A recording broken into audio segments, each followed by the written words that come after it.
I'm going to tell y'all how I saved $5,000 in 5 months from January to May of this year before I purchased my car.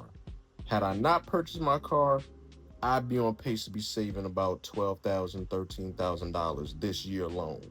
But I needed that car. I turned 28 in June. I was sick and tired of taking the bus. The bus is terrible, especially if you're a grown ass man. For me, I couldn't do it no more. I just couldn't do public transportation no more. You sitting outside, it starts getting hot during May, you sweating your ass off, then it might be a crackhead right next to you. Then you gotta get on the bus with the same exact crackhead. There's people on the bus smelling like ass. You don't want to be a grown ass man without your own transportation. So for me, I had to go get a car. I had to. But from January to May, I stacked up $5,000.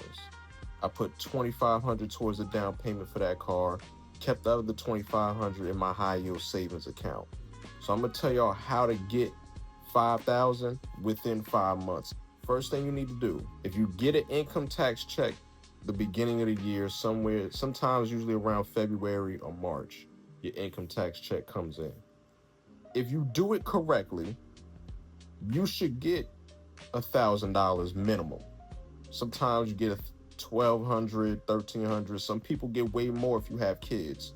But if you're a single adult, no kids, you should get about $1,000 if you work a full-time job.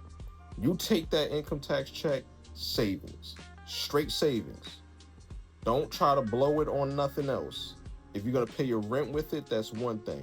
If you're gonna pay a bill, if you got credit card debt, that's one thing. But do not take your income tax check and think, oh, I'm just gonna fuck around and just blow this check. No. Take the check, put it in savings. Okay, don't be crazy. There's people out here taking them income tax checks. They buying weed with it. They buying pussy with it. Like, just take the check, put it in the savings immediately. Don't fuck around. Put it in the savings. You get paid bi-weekly. All my expenses usually go on one check. And in one check, I use for my savings. So with the expense check, my rent, my portion of the rent goes in that expense check. My bills, electricity bill, phone bill, goes on the expense check. What was my bus card, now that's going to be anything that involves the car.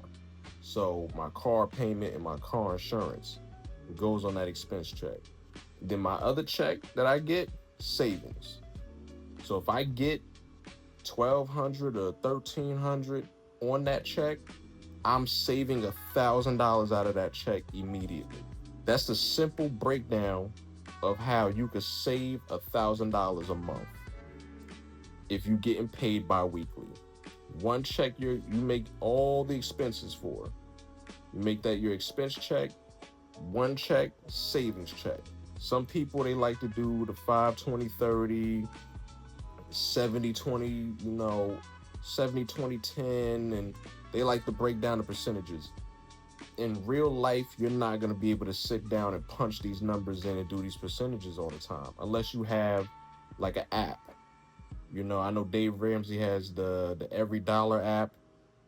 That's different. But if you just doing it yourself and you just freestyling it like most people are, that's the simplest way to go about it. Getting paid bi-weekly, take one check, expenses, and then the other check, savings. We're in a crazy time, so you need to have money put away. Also have a budget.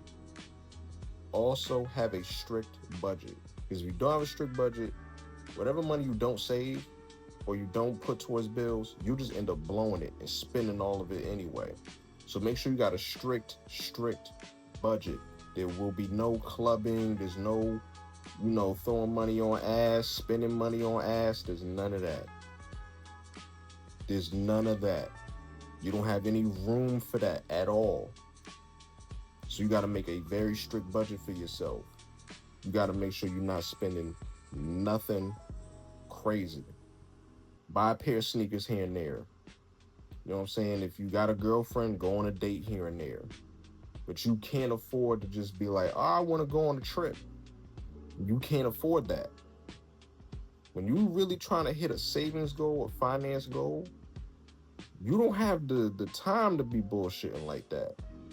And if your partner can't understand that in that moment, you might have to go find somebody else. You might have to go find somebody else or just be single. The smartest thing is just to be single until you straight. Until you get to a point where you are comfortable and confident, then you could go do that. You go get you a partner or whatever you like. He, she, they, we all inclusive over here. Whatever you like. Or you stay single. Stay single, keep stacking up until you feel comfortable. But that's how you could quickly and easily get to $5,000 in 5 months. Number one, create that system, that 2-check system, then have a budget, and then don't spend money. Don't spend no money on anything that's not important. You gotta create that discipline. If it's not important, don't spend money on it at all. I know people are gonna try to bait you into doing stupid shit, but don't go for it. Just don't. Stay on top of your shit. Keep grinding, keep working. And if you're not in your 30s yet, if you're in your 20s still, your 30s will be a lot easier if you lock in. I got 2 years until I turn 30. That's why I am locked in. Being broke at 30 gives a nigga the chills.